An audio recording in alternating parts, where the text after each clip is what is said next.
महायुति में बीजेपी, शिवसेना और एनसीपी है, जबकि महाविकास अघाड़ी में कांग्रेस, एनसीपी, शरद पवार गुट और शिवसेना यूबीटी शामिल है। और आज इस उपचुनाव के नतीजे घोषित कर दिए जाएंगे। विधानसभा सीटों के लिए भी मतगणना होनी है। महाराष्ट्र, झारखंड दोनों जगह विधानसभा सीटों के लिए मतगणना होगी। वोटों की गिनती आज होगी और उपचुनाव के भी नतीजे आने हैं।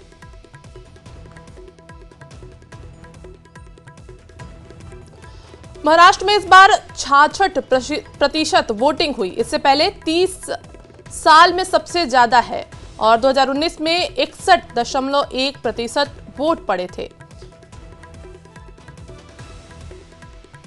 और इस बार चुनाव में सबसे खास बात यह रही कि कुछ नारे विवाद में रहे। इसमें बटेंगे तो कटेंगे और एक है तो सेफ हैं जैसे नारे शामिल थे। इन नारों की आलोचना हुई और कहा गया कि ये वोटरों का ध्रुवीकरण है। हालांकि कुछ नेता और बीजेपी का ये मुख्य नारा रहा इस चुनाव में। कुछ नेता इसके समर्थन में भी रहे। उप मुख्यमंत्री अजित पवार ने खुद इन नारों से अलग कर लिया था, जबकि देवेंद्र फडणवीस ने इसका बचाव किया। विपक्ष यानी महाविकास अघाड़ी ने तो इसका जमकर विरोध किया और उसकी जगह जुड़ेंगे तो आगे बढ़ेंगे, सुरक्षित रहेंगे जैसे नारे आगे चल रहे थे।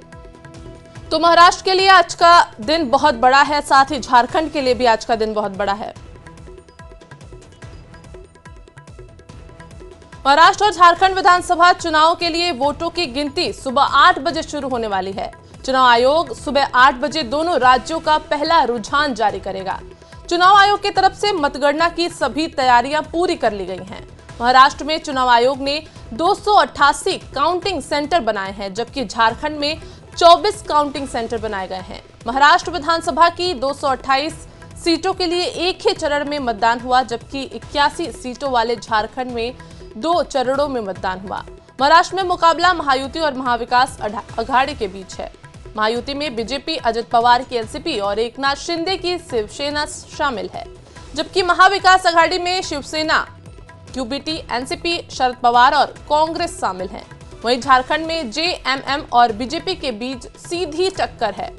महाराष्ट्र और झारखंड विधानसभा चुनाव के साथ आज 14 राज्यों की 48 विधानसभा और 2 लोकसभा सीटों पर उपचुनाव के नतीजे भी आएंगे।